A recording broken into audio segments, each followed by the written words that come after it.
الإخوة اللي صغار عم بيكتروا علامة إنه عم بتخلفوا منيح. هاليلويا.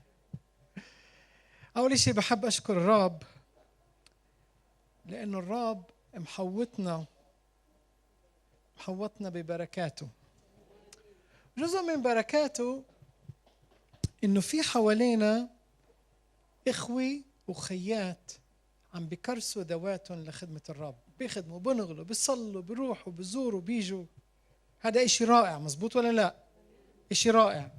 وأنا بشكر الرب لأجل كل الإخوة دول اللي عم بيعملوا في حقل الخدمة. ليش اللي بشجعني أنا كراعي للكنيسة إنه أنا بقدر أسافر ولا كأني مسافر، لأنه الله باركنا كمان خدام زي القس مروان، القس برنت، الخسامة، ستيف، الخدام اللي بيخدموا معنا على المنبر هون. هاي بركة لإلنا إنه يكون في لإلنا معلمين، يكون في لإلنا مرشدين، وهي نعمة من الله. هذا مش بتلاقوش بكل محل، مزبوط ولا لا؟ هاي إشي مش مفهوم مسبق. وأنا بدي أشكر الرب لأجل كل الإخوة والخيات اللي أخذوا خدمة الرب بهذا المكان كمسؤولية عليهم، ليس كمن يسود على الأنصبة ولكن كأمثلة للرعية. وهي نعمة من الله، هاي نعمة من الله. اليوم بدي أطلب من القس برنت والأخ أسامة يشاركنا بكلمة الرب. القس برنت والأخ أسامة. القس برنت رح يوعظ بالعربي، الأخ أسامة بترجم للإنجليزي. مساء الخير.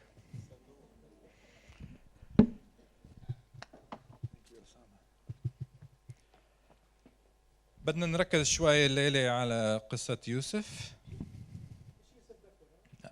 حتى وقبل الخدمة كنا نحكي أنا وأبو دياب عن كيف العالم مليان الشر وإساءة وظلام والألام،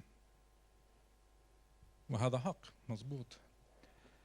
بس بتمنى الرب يشجعنا شوي من كلمته من خلال قصة يوسف، وإن شاء الله كمان القصة بتعلمنا شوي كيف نستعين إلهنا الأمين في وقت الضيق والتجارب.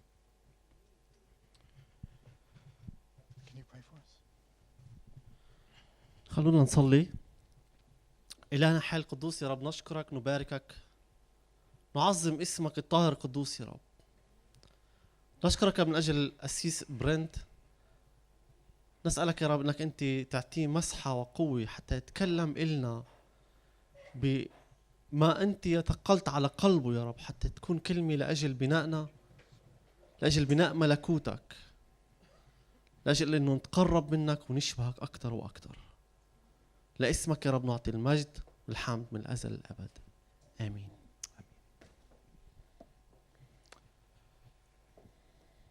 So Joseph, I think you know his story. أنا بفكر معظمكم بيعرف قصة يوسف. It's a long story going from Genesis 37 almost to the end of the book. يعني هاي القصة بتبتدئ من تكوين 37 يمكن لنهاية سفر تكوين. So we're not going to read it. مش راح نقرأها كلها. But hopefully you know it well enough that as we speak you'll be reminded. لكن بتأمل أنتوا بتعرفوها كفاية لدرجة إنه بينما نتكلم أنتوا راح تتذكروا فيها شوي شوي. You remember how in the beginning in chapter 37 very quickly we are confronted with dreams. يعني إذا بعرفش تتذكروا بالبداية، منذ البداية من أصحاح 37 من أولها بنبلش نشوف إنه في هناك أحلام بتراودنا. Joseph's dreams of the sheaves of wheat that are bowing down to his sheaf. يعني هو حلم عن السنابل اللي هي كيف عم بتسجد لأجل السنبلة تاعته. And then also the dream of the sun, the moon and the stars all circling and bowing down before Joseph. وفيما بعد حلم اللي فيه الكواكب والنجوم كلها، القمر والكواكب كلها عم بتدور حواليه وبتسجد له. These are pictures of authority and honor and position that is coming to Joseph. هاي كلها كانت صور عن سلطة وقوة رح تأتي ليوسف. Sounds good. يعني بيظهر إنه الأمور حلوة. But almost immediately the story goes down. لكن فوراً القصة بتنتقل وبصير فيه هبوط هناك. He's betrayed and he's abused by his own blood. فجأة خانوه أشخاص اللي هني من دمه من قربه. And so the story takes and down again.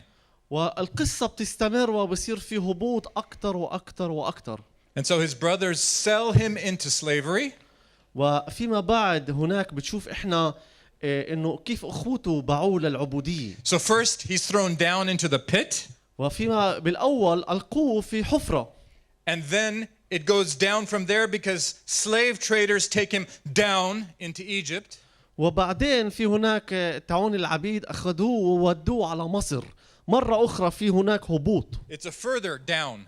انتقال لمنطقة أوطى أسفل فيما بعد. And then in Egypt, of course, he's a slave. وفي مصر بصير عبد. He serves under Potiphar. وبيخدم تحت فوطيفار. And the jealous and angry wife falsely accuses him. وفي كان زوجته لفوطيفار اللي كان فيها غيري واتهمته تهمة ظالمة. So it goes down again. فمرة أخرى بينتقل لموضع أصعب وأصعب. Now he's down in the dungeon. وإسا موجود حتى في سجن. And it seems he's forgotten. وبيظهر هذا كأنه نسيوا كيانه كليا. Down to the pit. وصل للحفرة أوطى ما يمكن. Down to the pit. أوطى ما يمكن. إلى الحفرة. Down to Egypt. انتقل إلى مصر. Down to the dungeon. مرة أخرى انتقل إلى السجان تحت الأرض حتى. Kind of depressing. هذا الشيء محبط جدا. But God is with him. لكن الله كان معاه. In the midst of the disaster, God is with him. وسط كل هاي المصايب لكن الله كان معاه. In the captivity, في الأسر. as a slave of Potiphar, كعبد لفوطيفار. in the prison, في السجن. many times the text tells us God is with him. مرات كثيرة في الكتاب يذكر إنه الرب كان معه. In chapter 39, it keeps telling us God was with him and prospered him. في إصحاح 39 بذكر لنا إنه الرب كان معه وأنجح طريقه. Did you hear that? Prospered him. كان في عنده نجاح وكان كان يمتلك أمور. Prospered him. كان في عنده نجاح وازدهار. As a slave. كعبد. As a servant. كعبد. As a prisoner. كسجين. He was captive 13 or 14 years. كان في العبودية أنتم متخيلين معي لمدة 13 أو 14 سنة. Think about it. فكروا بالموضوع شوي. See, the problem is we know the story too well. المشكلة إنه إحنا بنعرف القصة منيح. It's too famous. وهالقد مشهورة. So we don't really feel it anymore. فما بنشعر في عمقها في القصة. But think about it. لكن فكروا معي للحظة. He was betrayed. كيف إنه انخان. Imagine the shock when his whole world is turned upside down. تخيلوا قديش كيف وضعه كان متأثر لدرجة إنه كيف كل عالم انقلب فوق تحت. Imagine the hurt. تخيلوا الألم والأذى اللي شعر فيه. Imagine how helpless he felt. تخيلوا معي قديش شعر حاله يأسان. No time for goodbyes. فيش عنده حتى كان فرصة إنه يودع حدا. He's alone. لحاله وحده. He's rejected. مرفوض. He's far from home. بعيد عن البيت. He has no rights. ما عنده حقوق. He has no help. ما عنده مساعدة. He can't go to court. ما بيقدر يروح على محكمة ويطالب بحقه. He has no hope. ما عنده كان رجاء. For 13 or 14 years. 13 14 سنة. I'm thinking he must be saying in the middle of this, "Hello God." أنا بتخيل يعني واحد 13 14 سنة بصير يقول وينك يا الله؟ God, الله شايفني؟ do you remember the dreams? تتذكر الأحلام اللي أعطتني إياها؟ Do you remember the dreams? متذكر الأحلام؟ But the word says the Lord prospered him. لكن في الكلمة مكتوب هناك إنه الرب أنجح طريقه. God's ways are not our own. طرق الرب مش طرقنا. So this story is punctuated by dreams, as you know. يعني إذا بتقرأوا القصة بتشوف إنه خلال كل هاي قصة يوسف بيجي مرة بعد مرة فيها أحلام. It opens with Joseph's dreams. تبتدئ بأحلام يوسف. And then years later when he's in the prison, you know he interprets the dreams of 2 of Pharaoh's prisoners. وفيما بعد بتعرفوا إنه لما كان في السجن هناك في أشخاص تنين كانوا بالسجن معاه اللي هن حلموا أحلام. And then sometime later, once again, he's brought before Pharaoh and he interprets Pharaoh's dreams. وبعد ما فسر أحلام لهدول السجينين في مرحلة فيما بعد وصل إنه فسر أحلام لفرعون بنفسه. And it's interesting, these dreams come in pairs. والإشي الغريب إنه الأحلام كلها دايما كانت تاجي زوج زوج زوج. And it doesn't happen quickly.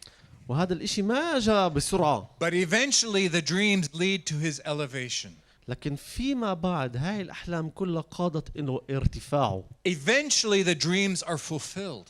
فيما بعد تمت هاي الأحلام. Eventually Joseph the prisoner becomes the second in command of Egypt. يعني يوسف اللي هو كان في السجن وكان عبد وصل إنه صار مرتبة تاني في مصر. He becomes the vice president of the strongest nation on earth. صار نائب رئيس أكبر دولة كانت في هذيك الفترة في هذا العالم.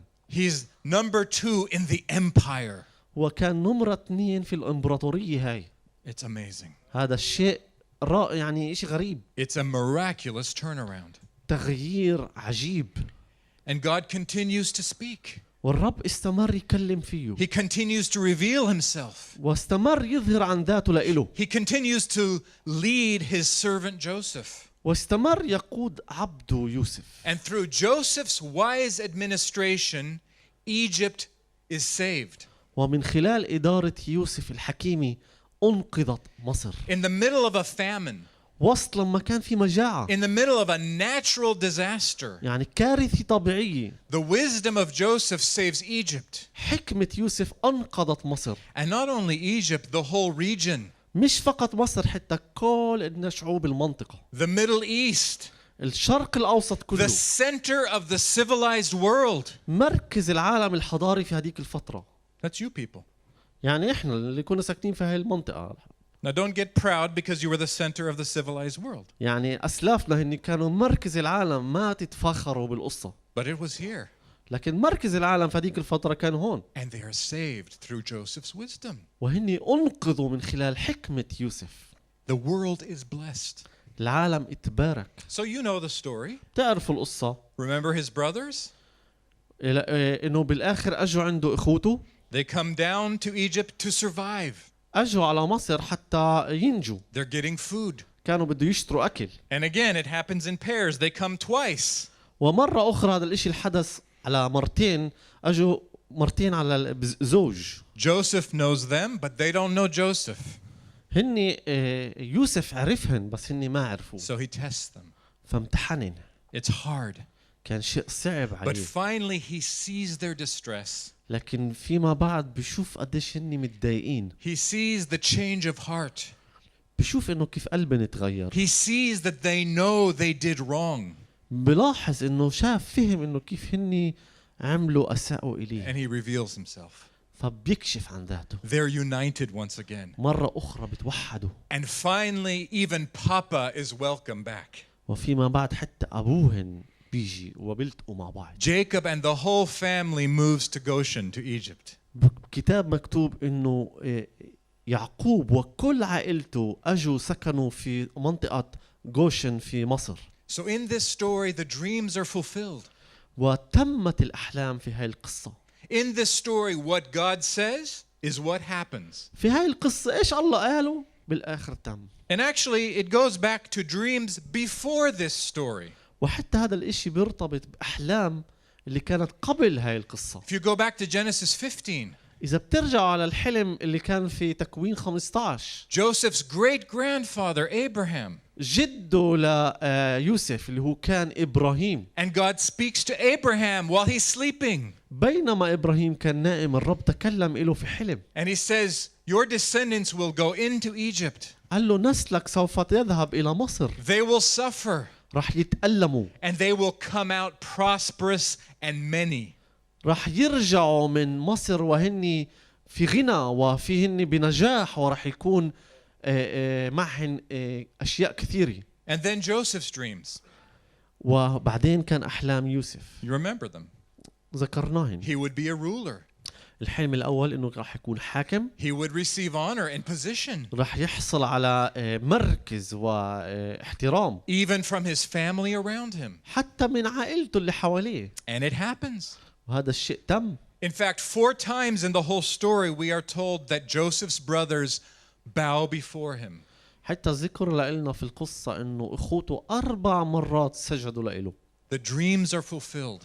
تمت الأحلام. This story tells us that God is faithful. هاي القصة تعلمنا إنه الرب أمين. He is present. هو حاضر. He is working in the midst of the process. هو في العمل في وسط كل المراحل. The whole time, في كل الوقت. start to finish, من البداية للنهاية. God is there. الله متواجد. God is working. الله في العمل. God is faithful. الله أمين. God is working on the big level.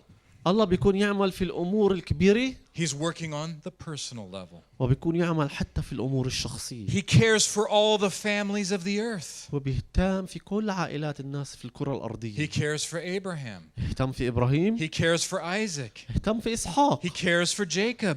واهتم في يعقوب. He cares for Joseph. واهتم في يوسف. Do you think maybe he cares for you too?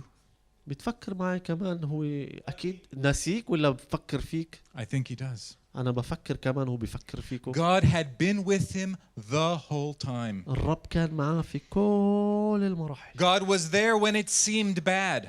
الله كان معاه حتى لما الأمور مبينة كانت مسودة مسكرة. And we have to change our words. ومرات لازم نغير كلماتنا. It didn't just seem bad. الإشي مش كان مبين إنه الوضع سيء. It was bad. كان سيء. It was awful. كان رهيب. It was destructive. كان مدمر. But God was there. لكن الله كان متواجد وسط And هاي God was الظروف. working. الله في العمل. Do you remember what Joseph told his brothers in chapter 50?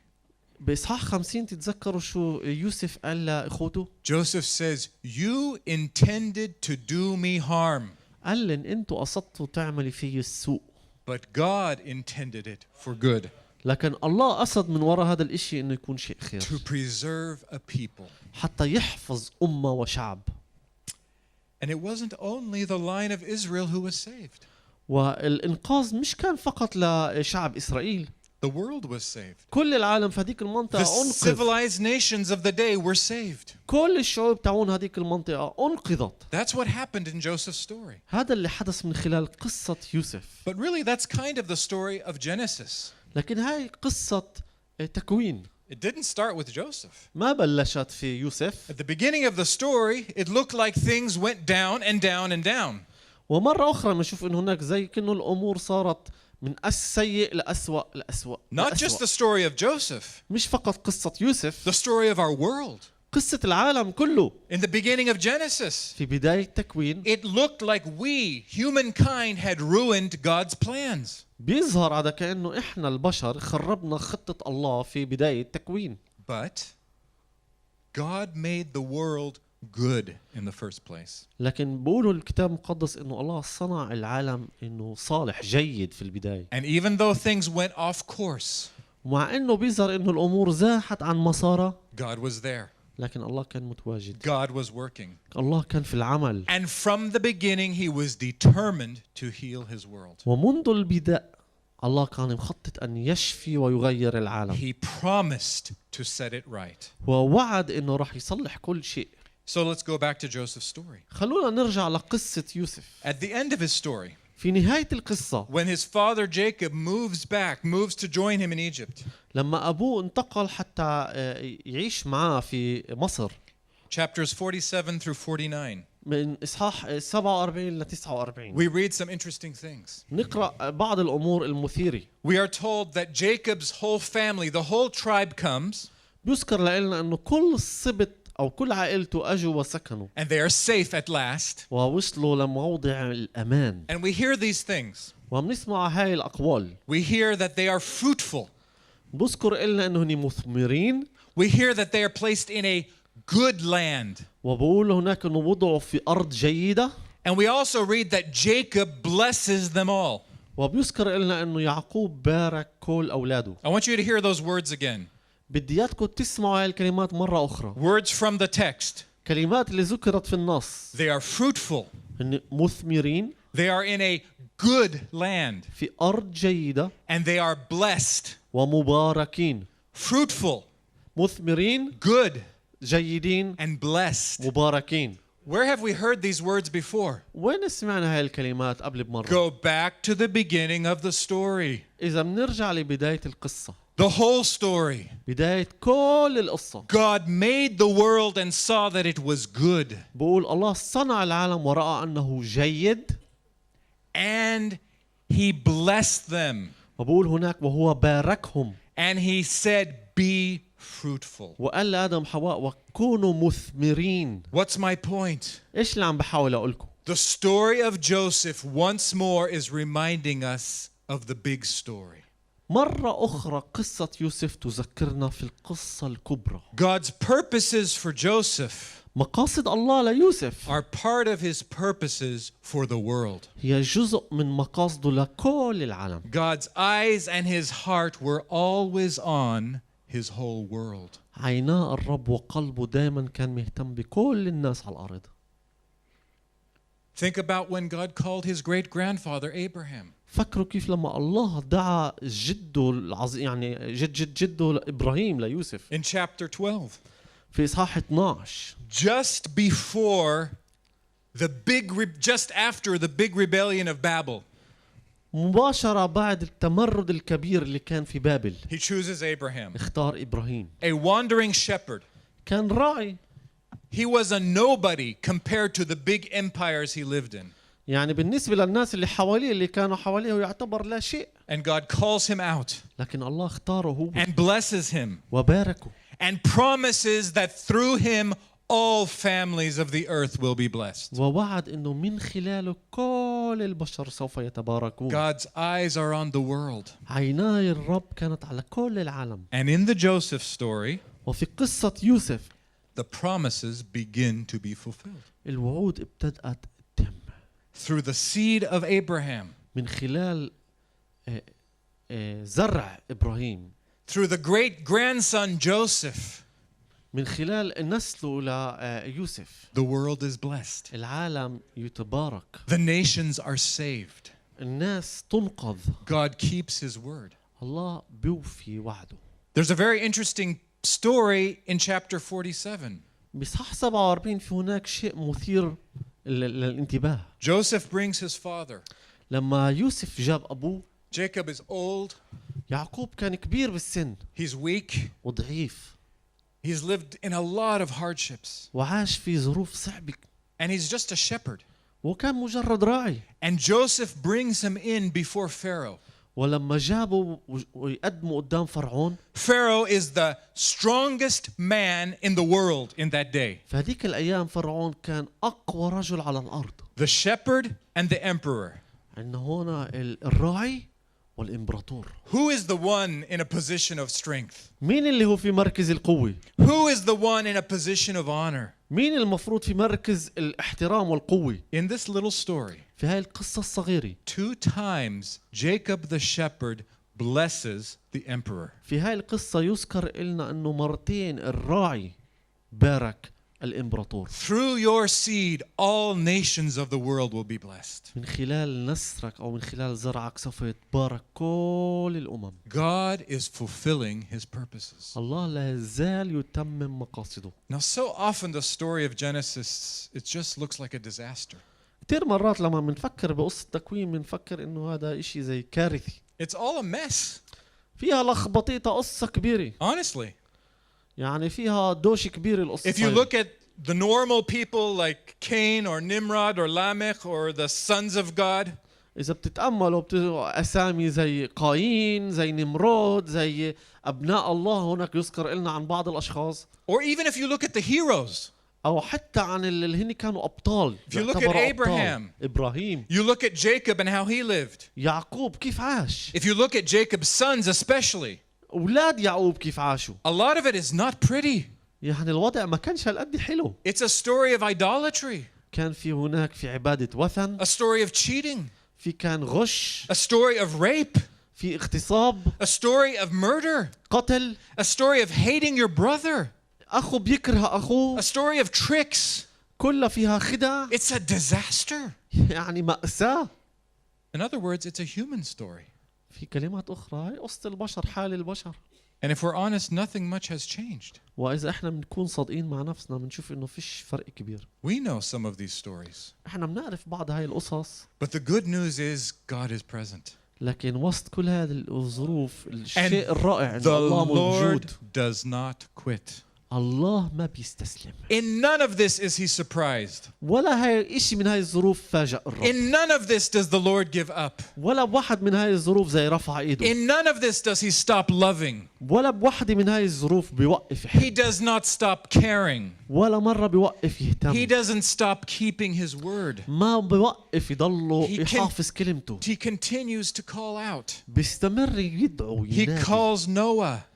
بيدعو نوح. He calls Abraham. يدعو إبراهيم. He calls Isaac. يدعو إسحاق. He calls Jacob. يدعو يعقوب. He calls Joseph. يدعو يوسف. He doesn't quit. ما بيستسلم. And he's still calling you. ولا زال يدعونا نحن.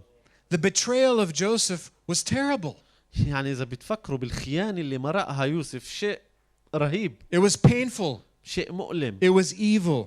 شيء فيه زي شر. But the Lord works all things for good for those who love him, for those who are called according to his الكتاب purposes. المقدس بقولنا إنه الله يعمل كل شيء للخير لأجل المدعوين بحسب قصده. At one level, the brothers sold Joseph. يعني تخيلوا إخوة باعوا أخوين. But on another level, the Lord brought Joseph to Egypt. لكن من جهة أخرى الرب كان في مخططه إنه يجيبه على مصر. God sees the problems. الله شايف المشكلة اللي راح تصير. He sees our mess. شايف المشاكل تاعتنا. He sees the evil. بيشوف الشر. And he restores. لكنه بيأتي حتى يصلح. He heals. حتى يشفي. He transforms as only God can. بيغير بس بالطريقة اللي الله بيقدر يحل الأمور. Where sin abounds, grace that much more abounds. حيث تكثر الخطية تكثر النعمة. God's ways, the ways of God, طرق الله. the wisdom of God, حكمة الله. the designs of God, خطة أو تخطيطات الله. they're mysterious. هي غامضة بالنسبة لنا مرات. They're difficult, صعب نفهمها. but they're always good. لكن دائما صالحة. And so in the seed of Abraham, ومن خلال نسل إبراهيم. Joseph, into the seed of Abraham, Joseph, ومن خلال نسل إبراهيم يوسف. God had blessed Jacob. الله بارك يعقوب. God blessed Israel. بارك إسرائيل. God blessed the world. بارك العالم. Of course, there's more to come. بالطبع في كان خطة أكبر بعد رح تيجي. This is just the first book of the Bible. بعد السفر الأول في الكتاب المقدس. There's going to be more disasters. رح تحدث مآسي ومشاكل أكثر. There's going to be more oppression, وضغوطات وحروبات أكثر. more sin, وخطية أكثر. more promises, رح تيجي وعود. more need for rescue. ورح يجي وعود في الإنقاذ. Israel was chosen to be God's instrument of blessing. اختيار الله لشعب إسرائيل كان حتى يكونوا بركة للعالم. She was to be a light to the nations. كان مفروض إنه يكونوا بركة لكل الأمم. The problem is Israel herself was fallen. لكن المشكلة إنه إسرائيل نفسها سقطت. Israel too needed redemption. ومرة أخرى بصير بالقصة في لخبطيطة وبصير إسرائيل بنفسها بحاجة لإنقاذ. Once again, just look at the heroes. ومرة أخرى شوفوا اللي هن كانوا مفروض يكونوا أبطال يعني. Israel too needed saving. إسرائيل نفسها كانت بحاجة And لإنقاذ. so God was preparing a way. والله خطط وحضر طريقة. One day he would bring the great descendant of Abraham, وفيما بعد رح يأتي الذي هو من نسل إبراهيم الذي هو الأعظم. the promised seed, النسل اللي وعد نبوي عنه. our Jesus, يسوع. the son of David, ابن داود. the suffering servant, الذي هو الخادم المتألم يذكر عنه. Emmanuel, عمانوئيل. the crucified Lord, الرب المصلوب. the reigning king. الملك الذي يملك على كل شيء. In fact, 1,000 years or more from the time of Joseph. يعني مرق يمكن 1000 سنة أو حتى أكثر من أيام يوسف. In our area here, في منطقتنا هون اللي احنا ساكنين فيها الشرق الأوسط. there was another Joseph. كان في ذكر عن يوسف آخر. And God would guide him by dreams. والرب قاده أيضا في أحلام. And God would lead him by dreams. والرب قاده بأحلام. And he would take the child Jesus. ورح يأخذ الطفل يسوع. into Egypt and back. لمصر ويرجع فيها. And this Jesus would fulfill the promises of God. وهذا يسوع الذي يتمم خطط ومقاصد الله. This Jesus would bring the healing and blessing that God had promised. وهذا الذي ذكر عنه يسوع الذي يأتي بالشفاء والخلاص لكل البشر. The promises to Abraham, ويتمم المواعيد التي ذكرت لإبراهيم، to Jacob, to ليعقوب، Isaac, لإسحاق، to Joseph, ليوسف، and to Marwan, ولمروان، and Rania, ورانيا، and Brent, وبرنت، and Carol, وكارولين، and Aoni, وعوني. to each of us. لكل واحد He فينا would bring forgiveness. الذي يأتي في الغفران، He would break the power of sin. يكسر قوة الخطية، He would heal hearts. ويشفي القلوب، He would rule his world. يملك على هذا العالم، He would fix his world. ويصلح هذا العالم. And it's not just someday. وهذا الاشي مش انه راح يجي يوم من الايام، It has already begun. هذا الاشي ابتدأ. Jesus is the firstborn over all creation. بقول عن يسوع انه هو بكر كل خليقة. The new creation begins now for anyone who is in Christ. بقول انه الخليقة الجديدة ابتدأت لكل واحد من هو في المسيح. Sure. انت خليقة جديدة. We don't see it all perfectly yet. اكيد احنا اذا بنطلع على العالم بعدنا مش شايفينه صار كامل وكل اشي تصلح. The world is still struggling and bleeding until Jesus comes back. العالم لا زال يتألم وفي صراع لحد ما يجي يسوع مرة أخرى. But by faith we can say with Paul, لكن بالإيمان نستطيع أن نقول مع بولس، the darkness is passing. بقول الظلمة قد مضت، The light is dawning. النور أتى. And our salvation is nearer today than when we first believed. وخلاصنا اقترب اليوم أكثر منذ آمنا. So what? فايش يعني بدي أقول لكم؟ What does God say to us? إيش الرب عم بقول لنا؟ I think the first lesson is that God is faithful. أول شيء بحب أقول لكم إنه الله أمين. He's faithful on the big level, هو أمين في الأمور الكبيرة، with history and governments. في الخطة الكبيرة والحكومات والرؤساء. And he's faithful on the small level. لكن لا زال هو أيضا أمين في التفاصيل الصغيرة. In Joseph's life, في حياة يوسف، in your life, في حياتكم، and in my life. في حياتي. He works all things for good for those who love him. وهو يعمل كل شيء للخير الذين يحبونه. God is faithful. الله أمين. But let's be more precise. لكن خلينا نكون حتى دقيقين أكتر. He is faithful to his people. هو أمين لمؤمنين فيه أو شعبه. So this message is for you فهي الرسالة لإلكم if you belong to him. إذا أنتم تابعين لإله. How do we know if you're one of his people? كيف بتعرف إذا أنت واحد من شعبه؟ Are you? هل أنت واحد من شعبه؟ Yes, if your life belongs to Jesus. نعم، إذا حياتك تابعة لإله. Not if you were born a Christian. مش إذا ولدت في عيلة مسيحية.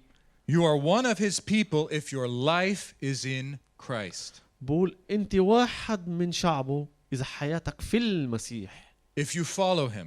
إذا بتتبعه. If you believe in him. إذا تؤمن فيه. If he's the Lord of your life. إذا هو رب وسيد على حياتك. If you sang that song with sincerity.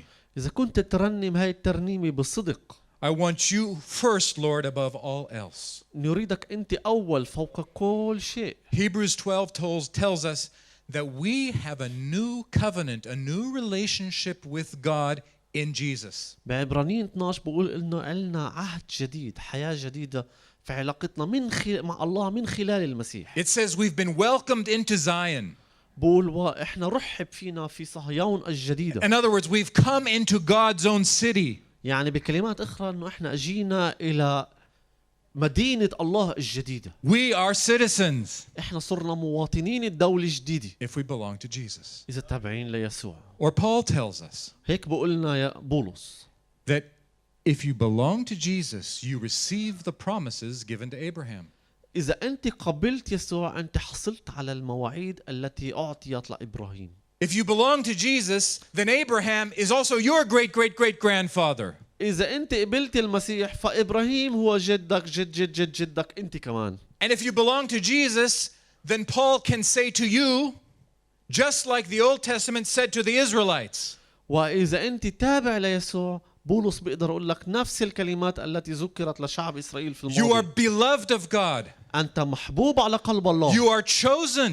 أنت مختار. You are God's holy people. أنتم شعب الله المقدس. If you belong to إذا Jesus. تابعين ليسوع. So if you don't know Jesus personally, فإذا أنت ما بتعرف يسوع معرفة شخصية، if he's a tradition, إذا هو مجرد تقليد إلك، if he's a cultural symbol, وإذا هو بس مجرد رمز تقليد هيك، if he's not leading your life, إذا هو مش قائد حياتك، then you don't have assurance of God's direction in your life. فللأسف أنت ما بيكون عندك إرشاد الله في حياتك. You don't have assurance of his care and his presence in your life. ما بيكون عندك تأكيد اهتمام ورعاية لحياتك. But if you are his, لكن إذا أنت تابع له، then just like Joseph, فبالضبط زي يوسف in the worst circumstances, في أصعب الظروف، in the biggest challenges, في أصعب التحديات، in the face of the darkness, في وجه الظلم، you have hope. عندك رجاء، You have purpose. عندك مقاصد، Your life has meaning في معنى لحياتك، because God is with you. لأنه الله معك He is faithful وأمين، and he will prosper you. وهو سوف ينجح طريقك. He will bring the dreams to fulfillment. رح يأتي لتتميم هاي الأحلام في حياتكم. Now, if you don't know the Lord, إذا أنت ما بتعرف الرب، you don't have to stay on the outside. ما بحاجة تبقى في الخارج. Jesus is calling you in. يسوع عم بيدعوك في هاي الليلة. You just need to say yes. بس مجرد علينا نقول أنا حاضر. Even tonight. حتى الليلة. Even tonight you could pray and turn your life over to Jesus. حتى في هاي الليلة تستطيع أن تسلم حياتك ليسوع. Tonight the direction could change. في هاي الليلة اتجاهك في الحياة ممكن يتغير. And if we do belong to Jesus, إذا أنت تابع ليسوع، then what's God saying to us? فإيش الله عم بيقولنا؟ Two things. بيقولنا أشياء اثنين. Firstly, I want us to take a good look at Joseph's example. مرة أخرى بدناياتنا نتأمل في وضع يوسف. مثل. The example of Joseph. المثال تاع يوسف كيف هو مثل لإلنا. Now, yes, God's faithfulness is the main point of the story. أي نعم، أمانة الله هو مركز القصة. It's first and it's central. يعني هذا الشيء الأول وهو مركزي في القصة. But God's faithfulness is not the only faithfulness in the story. لكن أمانة الله في القصة هو مش الشيء الوحيد. Joseph too was faithful.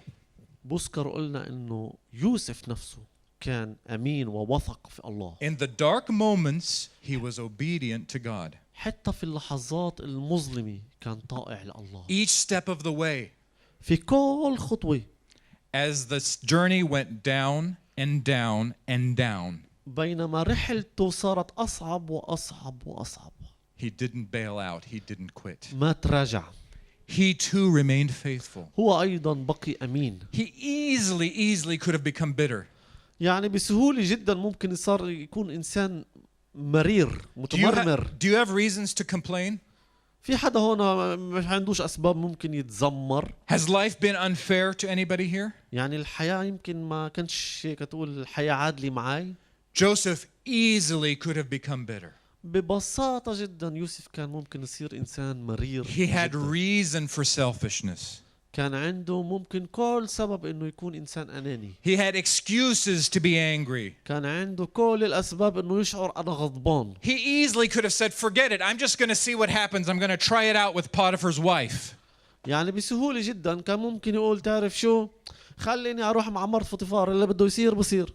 Or he could have said later on, if he succeeded in the palace, وفيما بعد لما نجح في القصر وصار عنده مركز، now it's my time. ممكن نقول إسا أجا وقتي. Now I'm living for me. إسا بدي أعيش لإلي. Get out of my way. يعني يا رب زيح عن طريقي. Pleasure and power, it's all for me. يعني السيطرة والمتعة راح تكون لإلي. Or when his brothers were there before him. أو حتى لما أخوته أجوا قدامه. Oh, the sweet revenge.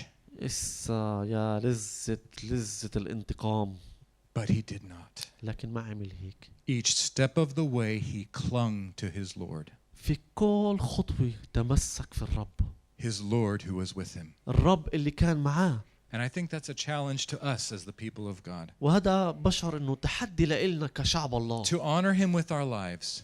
إنه نكرمه من خلال حياتنا whatever the circumstances, مهما كانت ظروفنا، no matter what excuses we might have. مهما الأعذار اللي ممكن تكون عنا. Our God is faithful, إلهنا أمين، and He calls us to be faithful وهو بيدعونا حتى إنه إحنا نكون أمناء in the pit في الحفرة and in the palace. وفي القصر.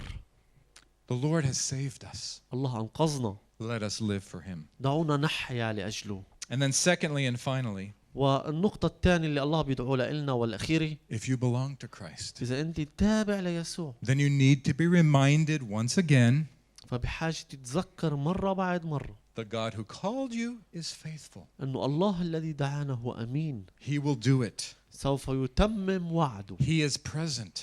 هو حاضر، He's present in the dungeon. هو حاضر في السجن، He's present in the palace. هو حاضر في القصر. He's taking cares of the world's affairs. هو ما بنسيش أمور العالم، بعده بيهتم فيها. He's taking care of governmental issues. حتى بيهتم بأمور الحكومات، But He's also tending to you. لكن بنفس الوقت بيهتم فيك اللي أنت الإنسان البسيط اللي بتشعر إنك حالك Whatever your situation. مهما كان ظروفك. So that we can say with Paul, حتى نستطيع أن نقول مع بولس: I have learned in all things to be content. أنا تعلمت أن أكتفي في كل ظرف. I know how to have little بعرف إنه كيف يكون عندي قليل، and how to have much. وبعرف كيف يكون عندي الكثير. But I can do all things in Christ who strengthens me. لكن أستطيع أن أفعل كل شيء بالمسيح الذي يقويني. So I don't know what your situation is. ما بعرف إيش ظرفك، إيش ظرفك. I don't know if you're in the pit ما بعرف إذا أنت بالحفرة or if you're in the palace. أو أنت في قصر. But I know He is with you. لكن بعرف إنه هو معك. I know the Lord is for you. أنا بعرف إنه الرب هو أجل أجلكم. I know He has brought you abundant life. وأنا بعرف إنه محضر إلنا حياة وحياة أفضل. He's faithful. وهو أمين. He calls you to be faithful. هو يدعونا إلى الأمانة. And He wants you to know وبده إياكم تعرفوا that He's with you. إنه هو معكم. God bless you.